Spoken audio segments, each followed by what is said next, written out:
أعوذ بالله من الشيطان الرجيم بسم الله الرحمن الرحيم الحمد لله وكفى الحمد لله على آلائه الحمد لله على نعمائه الحمد لله على ما هدانا والشكر على مولانا والحمد لله رب العالمين والحمد لله بارئ الخلائق أجمعين والصلاة والسلام والتحية والإكرام على سيدنا وسيد الأنام شفيع ذنوبنا وطبيب قلوبنا مولانا ومولى العالمين رحمة للعالمين عن القاسم محمد اللهم صل على محمد وعلى أهل بيته الطيبين الطاهرين أما بعد فرب اشرح لي صدري ويسر لي أمري واحلل عقدة من لساني يفقهوا قولي وقل رب أدخلني مدخل صدق وأخرجني مخرج صدق واجعل لي من لدنك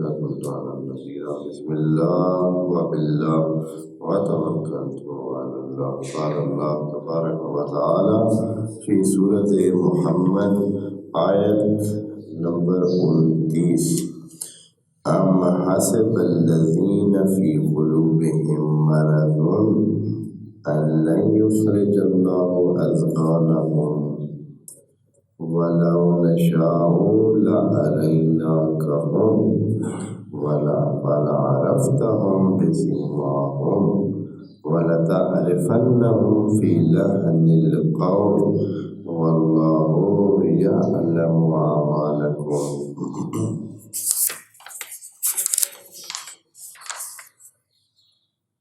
ولنبلونكم حتى نعلم المجاهدين منكم والصابرين ونبلو أخباركم صدق الله العلي العظيم. یہ آیات جو کہ شروع اس بات سے ہوئی تھیں جو بعض مومنین بہت خوش آمدید انداز اپناتے اور تقاضا یہ کرتے تھے کہ اللہ قرآن نازل کرے. قرآن تو اپنے ایک خاص حساب میں خدا کریم کی طرف سے نازل ہوتا تھا اور ہو رہا تھا، اور خدا کی مصلحت کہ کب کیا صورت نازل کرنی ہے یا کیا کچھ آیات آنی ہیں یا کب آنی ہے، کدھر بھیجنی ہے، وہ اپنی مصلحت کے مطابق ایک سلسلہ کر رہا تھا. لیکن بعض مومنین سمجھے ہوئے اور بعض ناسمجھ اور بعض بدنیت، جیسے کہ قرآن نے خود ہی کہا ہے کہ ان کے دلوں میں مرض، وہ خام خواہ تقاضا شروع کر دیتے تھے کہ قرآن کی اور آیتیں نازل کیوں نہیں ہو رہی ہیں، ہم بڑے مشتاق ہیں، ہم بڑے اللہ کی باتیں سننے کے لیے کیا ہیں تیار بیٹھے ہیں، تو کیوں نہیں قرآن جو ہے وہ نازل ہوگا. تو بہرحال خدا کریم نے اس کا جواب دیا اور آگے بات اب یہاں تک پہنچی ہے انہی منافقین کے حوالے سے کہ یہ اصل میں تو ان کے ساتھ ملے ہوئے ہوتے ہیں اور خدا کریم ان کو سامنے لے آئے گا. یہ سوچ رہے ہیں کہ ہم ایسے ہی چھپ چھپا کے اپنا کام کرتے رہیں گے، اپنے مقاصد حاصل کرتے رہیں گے، دین کو اپنے اس سے ہٹائیں گے، یعنی منشا کن کی پوری کریں گے جو دین کے مخالف ہے، جو اللہ کے مخالف ہے، ان کی منشا پوری کریں گے. اور ان کی منشا پہلے دن سے ہی کیا تھی؟ یہی تھی کہ دین والا کام نہیں ہونا چاہیے، حکومت والا کام ہونا چاہیے، وہ ہمیں ملنی چاہیے، ہمیں بڑائی سرداری اور وہ جو علاقے کی جو وہ ہے خانشپ ہے وہ ہمارے پاس ہونی چاہیے. لیکن دین والی کہانی نہیں ہونی چاہیے۔ یہ اس گروپ کا اصل مقصد تھا۔ جو کل تک ہم نے آیات پڑھی اس میں خدا کریم نے یہ بتایا کہ یہ جو مومن ان کے ساتھ ملے ہوئے ہیں ہم ان کا بھی بندوبست کر دیں گے۔ یہ خیال نہ کریں کہ یہ اسی طرح چھپے رہیں گے اور کسی کو کانوں کا پتہ ہی آخر تک نہیں چلے گا کہ گوٹی کون کھیل گیا ہے۔ کھیل ہو بھی جائے گا، چاہتے بھی وہ یہی تھے، جیسے کہ انہوں نے ظاہری یہی انداز اپنایا کہ یہ جو نبوت کے بعد ایک حکومت کا سلسلہ، خلافت کا سلسلہ بنا، پھر آخر میں ابو سفیان کی جو قبیلہ تھا انہوں نے ساری حکومت مل ملا کے اپنے ہاتھ میں لے لی۔ امیر شام جو ہے وہ بطور خلیفہ سامنے آ گئے اور انہوں نے یہ اعلان کر دیا کہ بعض لوگوں نے کہ یہی خلیفۃ الرسول ہے۔ کون خلیفۃ الرسول بنا ہوا ہے؟ جنہوں نے پوری پشتوں سے مخالفت رکھی تھی، اچھے کردار کی، جو اچھی صفات کے لوگ تھے ان کی۔ ان کا چاہنا یہ تھا کہ یہ حکومت یا یہ طریقہ کار اسی طرح پتہ بھی نہ چلے، دین کا نام بھی ٹکا رہے، دین کے نام سے ہی وہ حکومت میں آ جائے اور سارا حساب کتاب اپنے ہاتھ میں لے لیں۔ نبی کی بات، نام نبی کا ہو، نام خدا کا ہو، نام اسلام کا ہو، لیکن اندر ساری کہانی ان کے اختیار میں ہو، ان والی ہو۔ تو چاہنا ان کا یہ تھا کہ یہ بالکل ایسے چھپا رہے، لیکن خدا کریم نے کہا کہ ایسا ہم ہونے نہیں دیں گے۔ ہم ان کی جو اندر کا غیظ و غضب ہے یا ان کے اندر جو آگ لگی ہوئی ہے دین کے خلاف، اس آگ کو ہم سامنے لے آئیں گے۔ اور اس آیت میں، آیت نمبر 29 میں یہ بات فرمائی ہے، ام حسب الذین فی قلوبہم مرض، یہ جن کے دل میں ایک مرض چل رہا ہے، بیماری چل رہی ہے، منافقت چل رہی ہے، یعنی دین کی مخالفت لیکن سامنے دین کی حمایت اور دین والا بن جانا، یہ لوگ کیا ہے؟ یہ خیال کرتے ہیں کہ اللہ یخرج اللہ اضغانہم، کہ اللہ ان کے اندر موجود، ان کے دلوں میں موجود نفرت کو سامنے نہیں لائے گا۔ بھائی ایسے ہی چھپی چھپی رہے گی یہ نفرت، لوگوں کو پتہ ہی نہیں چلے گا، لوگ مسلمان بن کے انہی کو ہی مانتے رہیں گے، انہی کے پیچھے چلتے رہیں گے اور انہی کی باتیں دین کا حصہ سمجھ کر کرتے رہیں گے، ظاہر نہیں ہوں گے۔ یہ خدا کریم فرماتا ہے کہ ہم ان کو ظاہر کریں گے، ہم ان کو ظاہر کریں گے، یہ جو ان کے اندر بغض موجود ہے یہ سامنے لے آئیں گے۔ اور وہ خدا کریم نے تو یہ کہا ہے، اب تاریخ میں ہمیں ڈھونڈنا چاہیے کہ کہیں خدا نے ایسا کیا ہے۔ اللہ نے وعدہ جو کیا ہے کہ ہم ان منافقین کا جو بغض ہے یا جو ان کے اندر کی کہانی وہ سامنے لے آئیں گے۔ اب مفسرین سے اور سارے ان سے پوچھنا چاہیے کہ اللہ کی بات کی ہوئی ہے تو کب اللہ نے سامنے لایا ہے وہ ان منافقین کا چہرہ یا ان منافقین کے اندر کی جو آگ تھی اس کو سامنے کب لایا؟ کبھی واضح کیا ہے خدا کریم نے کہ یہ لوگ منافق ہیں، یا ان کا ایسا کارنامہ ہو کہ جس سے پتہ چل جائے کہ واقعاً یہ لوگ دین کے مخالف تھے اور دین کو نہیں چاہتے تھے اور دین کو مٹانا چاہتے تھے؟ یہاں اگر مفسرین سارے کیا ہو جاتے ہیں، بھائی اللہ نے وعدہ کیا ہے، وہ وعدہ کیا ہے تو وہ وعدہ کب پورا ہوگا؟ نبی کو کہا جا رہا ہے، لیکن میں پھر ترجمہ کرتا ہوں اس کا، یہ اسی لیے کہتے ہیں کہ قرآن مظلوم ہے، یعنی اس کو حتیٰ جو اس کے مفسرین ہیں، جو اس کو ترجمہ کرنے والے ہیں، جو اس کو پڑھنے والے ہیں، جو اس کو پڑھانے والے ہیں، جو لکھنے والے ہیں، چپ چاپ سائڈ سے گزر کے آگے چلے جاتے۔ بھائی اگر خدا یہ وعدہ کر رہا ہے کہ ہم ان کو باہر نکالیں گے، ان کے سامنے لے آئیں گے ان کے اندر والا بوجھ، تو وہ خدا نے کب کیا ہے؟ یقیناً یہ حشر کی بات تو نہیں خدا کریم کر رہا کہ معشور آخر میں اور قیامت والے دن جو ہے ان کو سامنے لائے گا، بلکہ کب کی بات ہے؟ یہ بات اسی دنیا میں نبی کو کہا جا رہا ہے۔ اب بہت ہوا تو نبی کے زمانے میں یہ ہونا چاہیے، اگر نبی کے زمانے میں نہ ہو تو نبی سے کچھ ٹائم بعد مسلمانوں کے سامنے یہ بات آنی چاہیے۔ منافق جو مر پٹ جائیں گے، ختم ہو جائیں گے، جو ان کی زندگی کا ایک دورانیہ ہے، ہاں جی،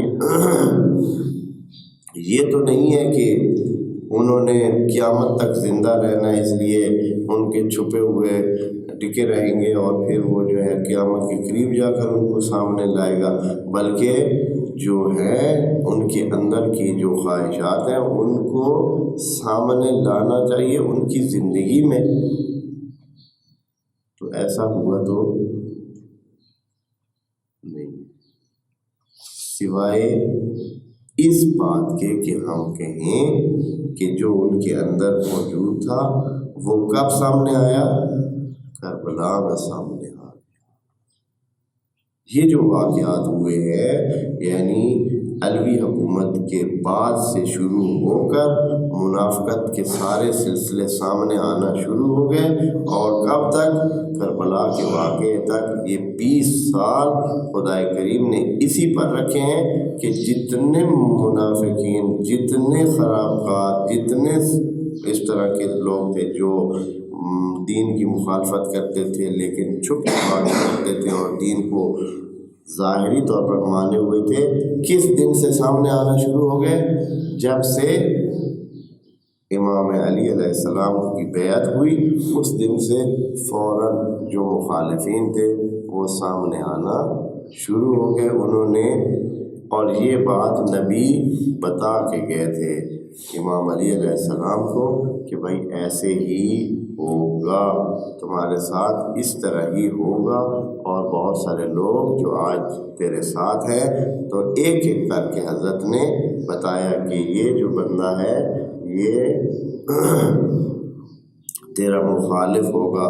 مثلا طلحہ اور زبیر کے بارے میں بھی اسی طرح امام علی علیہ السلام نے یاد کرایا تھا طلحہ کو کہ بھائی یاد ہے تمہیں جب وہ ہم گلی میں اس طرح جا رہے تھے، پیغمبر نے تمہیں بھی دیکھا مجھے بھی دیکھا اور کہا تھا کہ ہاں جی ایک دن آئے گا کہ یہ آپ جو ہے اس بندے کی مخالفت کریں گے اور آپ کے خلاف لوگوں میں یہ بندہ کھڑا ہوگا۔ تو اس وقت طلحہ فوراً جب اس حضرت نے یہ یاد کروائی بات تو فوراً وہاں سے بھاگ نکلا تھا اور پھر جنگ میں شریک مزید نہیں ہوا تھا۔ زبیر اور طلحہ دونوں کا قصہ تقریباً اسی طرح ہے کہ انہوں نے جب امام علی نے ان کو یاد کروایا کہ بھائی آپ نبی نے آپ کے بارے میں کیا کہا تھا، یاد ہے فلاں ٹائم ہم بیٹھے تھے یا کھڑے تھے یا آ رہے تھے تو یہ بات ہوئی تھی، اور ادھر اس وقت نبی نے تیری طرف اشارہ کر کے کیا کہا تھا۔ تو جیسے ہی ان کو یاد کرایا تو انہوں نے جنگ چھوڑ کے بھاگنے کی کوشش کی۔ طلحہ بھی جنگ سے نکل گیا تھا، زبیر بھی جنگ سے نکل گیا تھا۔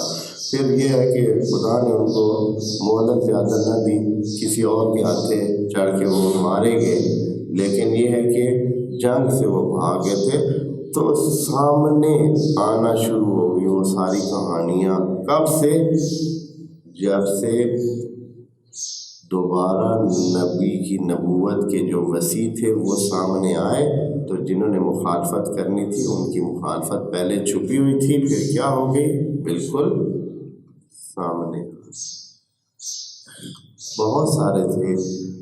ام حسب الذین فی قلوبہم مرض، کیا یہ لوگ خیال کرتے جن کے دل میں مرض ہے. اب یہ بات سوچنے والی ہے.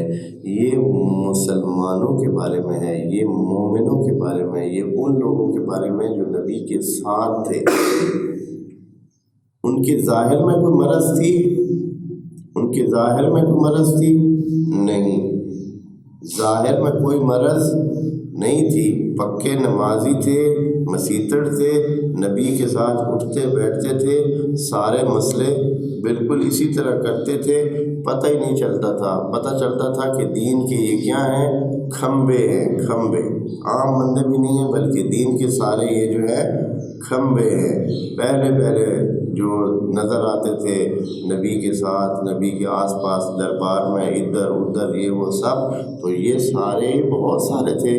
ایسے لگتا تھا کہ دین یہی ہے، یہی سب سے بڑے دیندار ہیں. لیکن بعد میں ان کے یہ ظاہر میں تو بالکل ایسے تھے، لیکن ان کے دل میں کیا تھا؟ دل میں مرض تھا. یا جب بھی قرآن میں یہ بات آتی ہے نا کہ فی قلوبہم مرض فزادہم اللہ مرضا، یا اور بھی ہے کہ ان کے ساتھ بات نہ کریں جو دروازے پہ آئیں کہ جس کو دل میں مرض ہوگا. اس سے مراد یہ ہوتا ہے کہ دنیاوی خواہشیں. مرض قلب میں جو انسان کے مرض ہوتا ہے وہ کون سی مرض ہے؟ جو انسان کے دل کو لگ جاتی ہے، جو انسان کے اندر کو لگی رہتی ہے، وہ مرض ہوتی ہے دنیاوی.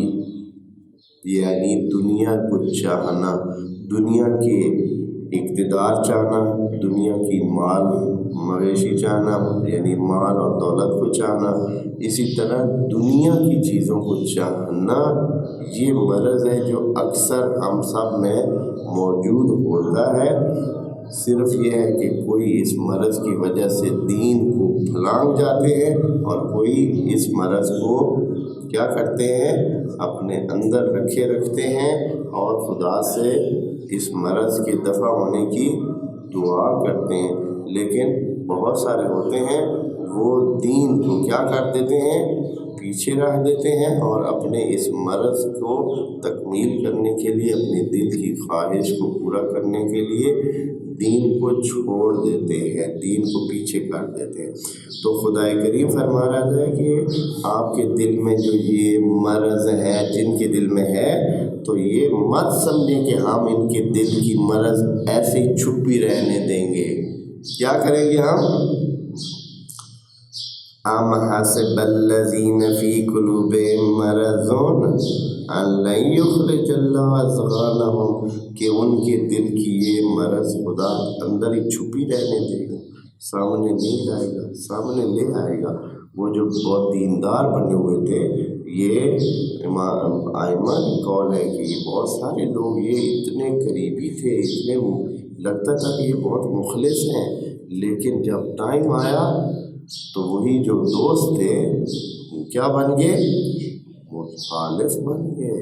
یعنی خدا نے ان کے جو اندر موجود وہ تڑپ تھی دنیا کے لیے سامنے لیا. تو یہ اصل میں یہ چاہتے ہیں، یہ آپ کو نہیں چاہتے ہیں، بلکہ آپ کے جو آپ کے ساتھ ہونے کی وجہ سے دنیاوی وہ حاصل ہوتا ہے وہ چاہتے ہیں. اچھا، نبی کو کیا حال ہے؟ اب یہاں سوال یہ پیدا ہوتا ہے کہ اے اللہ بالکل سامنے سمت نام لے کر تو بتائے گا یا کس طرح ان کو ظاہر کرے گا؟ سب جو یہ منافق ہیں یا یہ لوگ جو کہ دین کے طریقے سے ہٹے ہوئے ہیں، ان کے نام لے گا، کیسے بتائے گا؟ تو خدا کریم بتاتا ہے کہ ہم ان کی پہچان آپ کو کلی طور پر کرائیں گے. یعنی ایسے نام لے کر نہیں بتائیں گے کہ فلاں فلاں فلاں فلاں فلاں، نہیں، بلکہ کیا ہے؟ ان کی جو تعریف ہے، جو ان پہ فٹ آتی ہے، ایسا بتائیں گے کہ آپ سمجھ جائیں گے کہ یہی منافقین ہیں.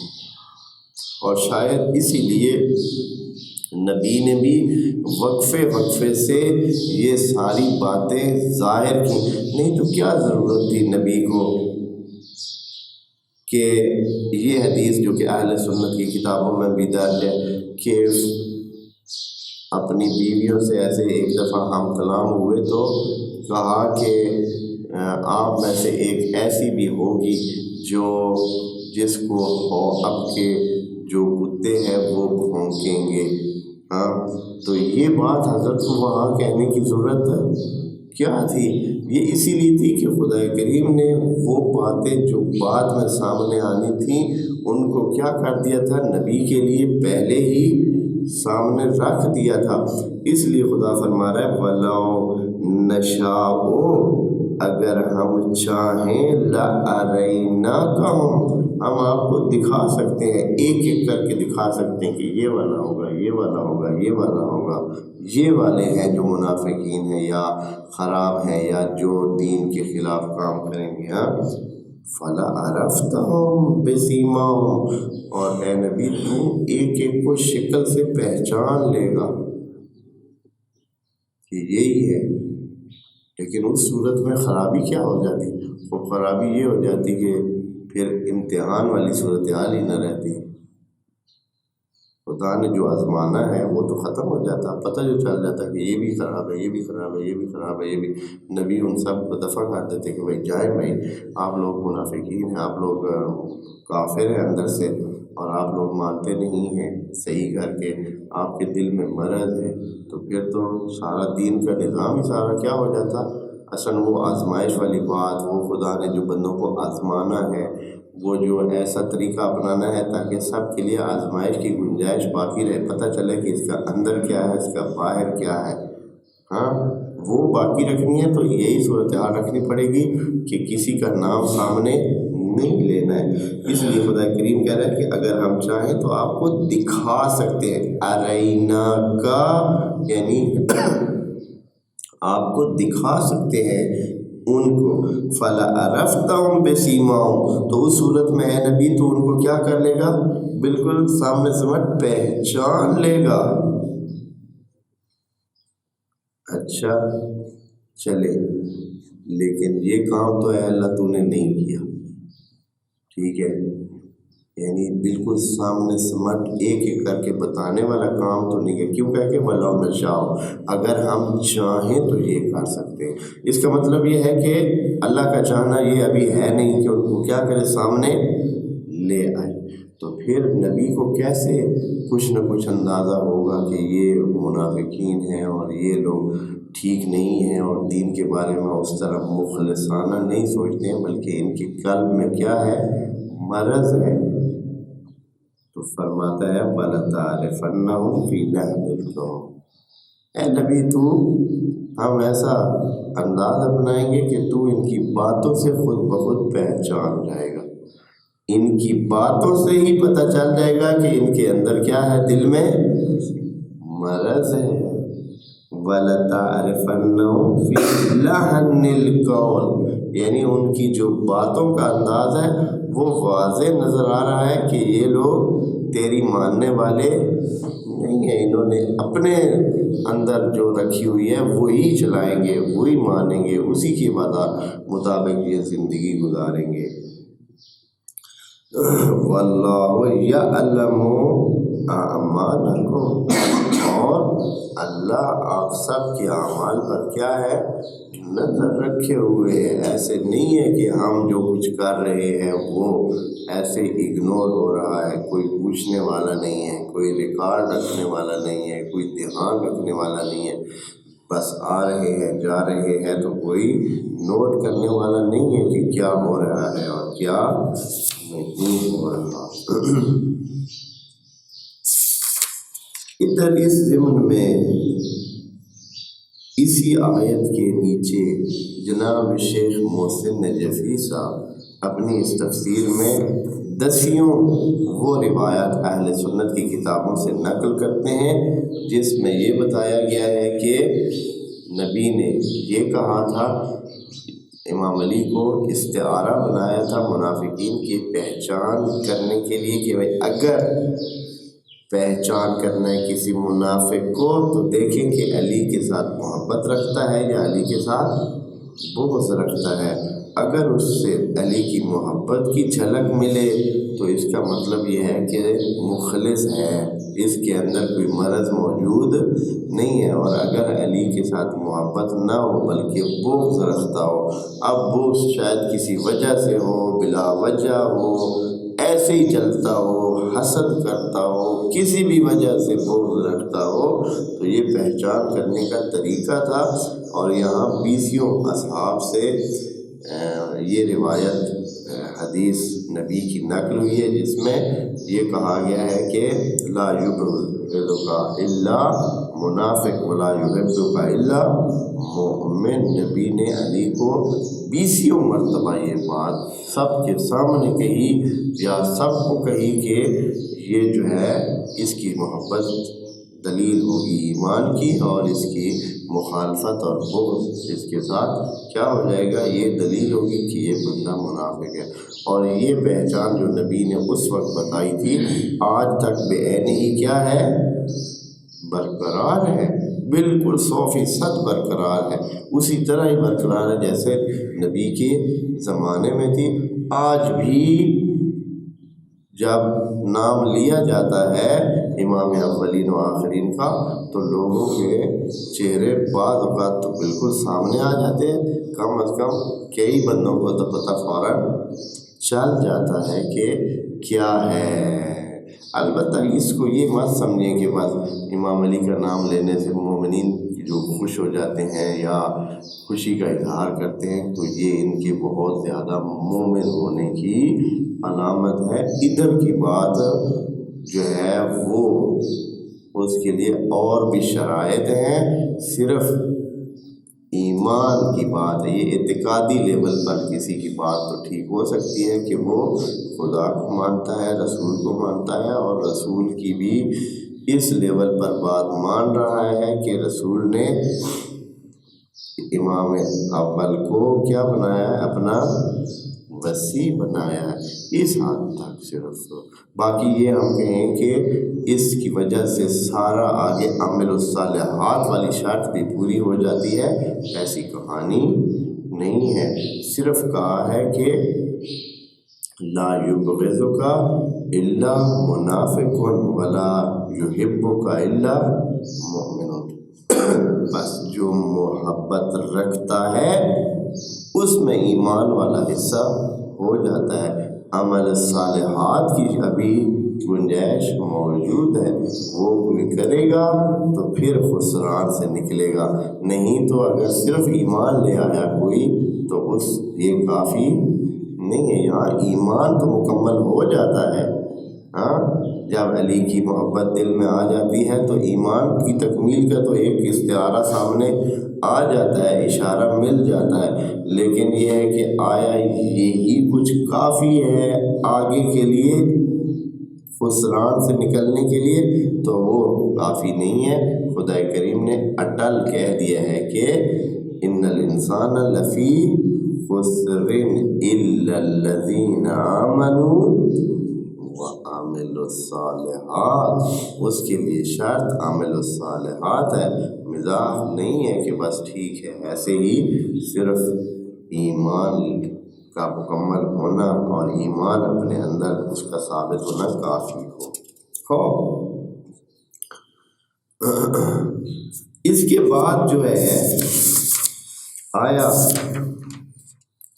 اچھا یہ بات خدا کریم نے یہاں ہی چھوڑ دی، اور کیا کہا کہ ہم ان کو سامنے لائیں گے اتنا کہ تو ان کو پہچان لے گا۔ نبی نے پہچان بھی کر لی، اور نبی نے وقفے وقفے سے ایک ایک بندے کے بارے میں جو باتیں خدا کریم نے بتا دی تھی وہ ایک ایک بندے کو علیحدہ علیحدہ سب زمانے کے مطابق بتایا کہ اس کے ساتھ کیا ہوگا، اس کے ساتھ کیا ہوگا، اس کے ساتھ کیا ہوگا، اس کے ساتھ کیا ہوگا، ایک ایک کر کے تقریباً بہت سارے بڑے جو قریبی لوگ تھے سب کے بارے میں اچھی اور بری دونوں طرف سے بتایا۔ یہ نہیں کہ صرف اچھی باتیں بتا، بری باتیں یا جو منافقین تھے ان کو بتایا، بلکہ جو منافقین سے ہٹ کر اچھے لوگ تھے ان کے بارے میں بھی نبی نے باتیں پہلے بتا دی تھی کہ یہ اس کے ساتھ یہ ہونے والا ہے. مثلا عمار یاسر کے بارے میں کیا تھا کہ نبی نے بتا کہ تقتل کافئۃ الباغیہ. حضرت نے اس کو یہ بتا دیا تھا. کیسے بتایا تھا؟ انہی کے مطابق جیسے کہ خدا نے نبی کو سب کے مسئلے سامنے رکھ دیے تھے. یا کیا تھا وہ جو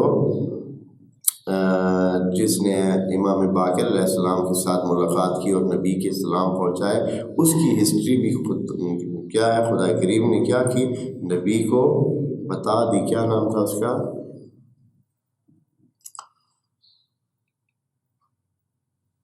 جس کا نام ادھر حدیث کتاب میں بھی آتا ہے، جابر ابن عبداللہ الانصاری یا جابر. وہ جابر کو نبی نے کہا کہ تمہاری ملاقات امام چہارم کے بیٹے امام محمد باقر سے ہوگی تو میرے سلام ان کو پہنچانا.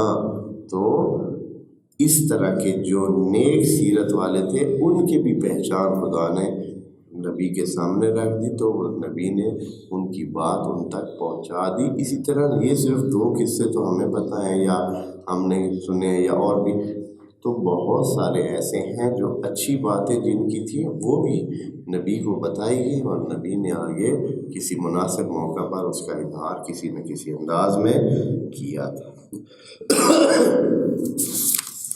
اس کے بعد خدا کریم یہ آیت نمبر کتنے میں جی 31 میں یہ فرما رہا ہے، وَلَنَبْلُوَنَّكُمْ، اے مومنو، اے ایمان والوں اور اے مسلمانوں، ہم آزماتے ہی رہتے ہیں.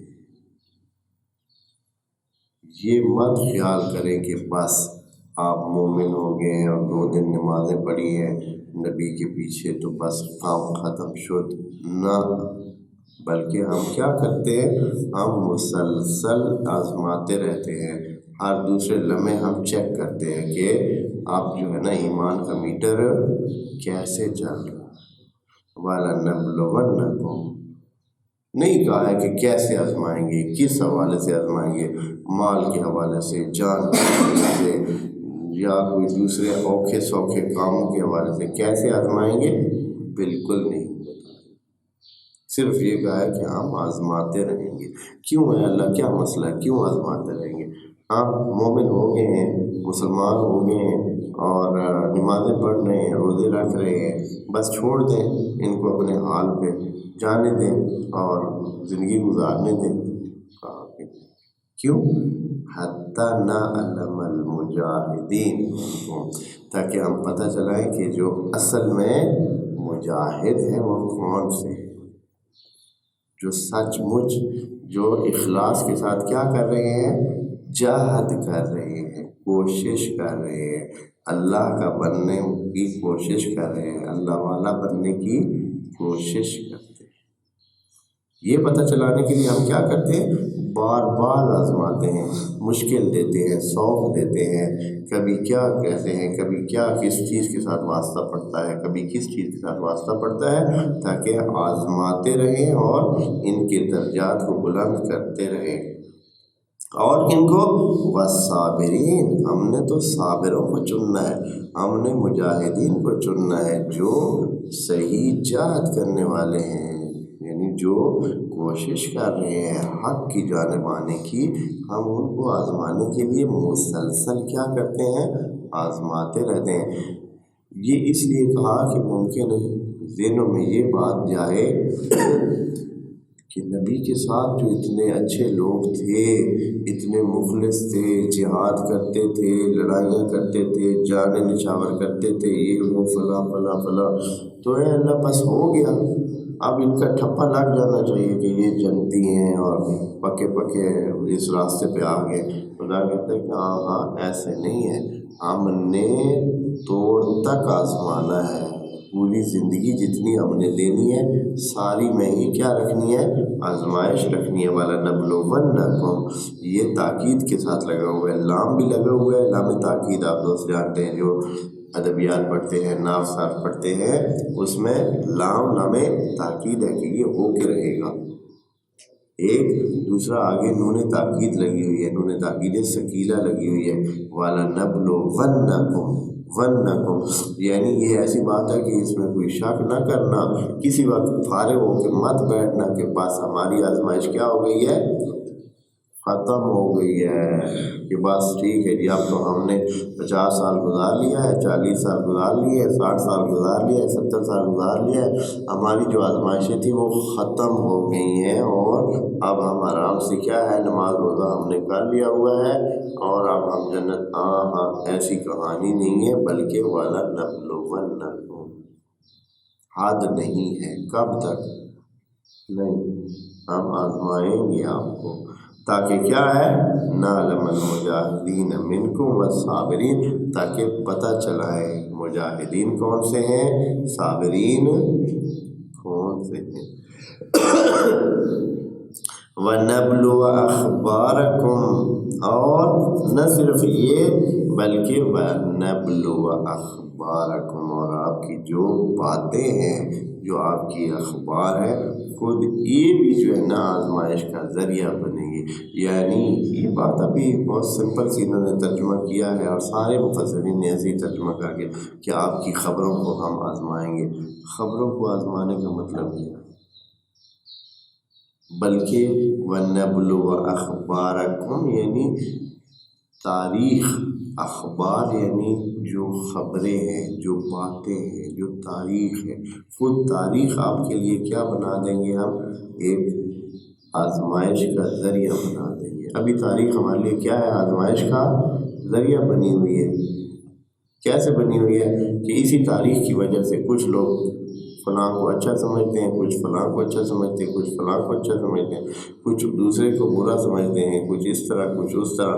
یہ جو تاریخ ہے یہ ہمارے لیے کیا بنی ہوئی ہے، آزمائش کا ذریعہ بنی ہوئی ہے۔ خدا کریم نے اسی تاریخ کو بھی ہمارے آزمانے کے لیے رکھ دیا ہے کہ اچھا چلیں ٹھیک ہے، آپ یہ بھی دیکھ لیں، یہ بھی دیکھ لیں، یہ بھی دیکھ لیں، پھر آپ چنیں ان میں سے کہ کس تاریخ کو آپ نے ماننا ہے، کس بات کو آپ نے ماننا ہے۔ اس لیے کہ تاریخ میں کچھ لکھا ہوا کہ یہ لوگ بہت اچھے تھے، کچھ ان کے بارے میں لکھا ہوا کہ یہ بہت اچھے تھے، کچھ تیسری جگہ یہ لکھا ہوا کہ یہ بہت اچھے تھے۔ اب یہ بندہ خدا جائے تو جائے کدھر، کہ کس چیز کو مانے، یہی ہماری آزمائش ہے۔ وہ آزمائش میں تو پڑے ہوئے ہیں، تاریخ میں تو سارے نہیں تو آپ لوگ ایک خاص تاریخ کو مانتے ہیں کہ یہ لوگ، اس تاریخ میں آپ جانتے ہیں کہ یہ لوگ اچھے تھے اور دوسرے کچھ لوگ تھے وہ برے تھے، جبکہ آپ کے ساتھ ایسے لوگ بھی ادھر ہی رہتے ہیں، آس پاس میں رہتے ہیں، مسلمان ہیں سب، وہ کہتے ہیں کہ نہیں وہ لوگ بھی برے نہیں تھے، وہ لوگ بھی اچھے تھے، یہ لوگ اچھے تھے تو وہ لوگ بھی کیا تھے، اچھے تھے۔ تاریخ جو ہے ہمارے دونوں کے درمیان یا ساری پارٹیوں کے درمیان کیا بنی ہوئی ہے، ایک آزمائش کا ذریعہ بنی ہوئی ہے کہ پتہ نہیں۔ اب یہاں جو ہے اسی لیے خدا کریم کہتا ہے کہ ہم آپ کو آزمائیں گے، کیسے، حق ہم بتا دیتے ہیں، پھر آپ دیکھیں کہ جو حق پر ہے وہ ٹھیک ہے جو نہیں ہے۔ آپ حق کو پہچانیں، اعرف الحق تعرف اہلہ، امام علی نے فارمولہ بتا دیا کہ حق کی پہچان کرو، خود بخود پتہ چل جائے گا کہ حق والے کون سے ہیں۔ اور آپ کے پاس 5 وزن پڑے ہوئے یہاں، ایک آدھے کلو کا ہو، ایک پونے کلو کا ہو، 1 کلو کا ہو، 1 سوا کلو کا ہو، 1 1.5 کلو کا ہو، ہاں تو آپ کو یہ پتہ چلانے کے لیے کہ پورے کلو والا کون ہے، کوئی چیز آپ نے تولنی ہے اور آپ نے پتہ چلانا ہے کہ پورے کلو والی کون سی چیز ہے، تو آپ کو کیا چاہیے، پہلے حق کو پہچانیں کہ ان 5 میں سے کلو والا کون سا ہے۔ جیسے ہی آپ نے کلو والے کو پہچان لیا تو جتنے بھی کلو والے باقی ہوں گے خود بخود آپ ان کی پہچان آپ کے لیے آسان ہوگی کہ اس سب کو اس 1 کلو والے کے ساتھ تولتے جائیں، جو کلو پر پورا آئے تو وہ ہو گیا حق پر، اور باقی جتنے بھی ہوں گے جو کلو سے کم ہوں گے یا کلو سے زیادہ ہوں گے وہ سارے کس پر ہوں گے، باطل۔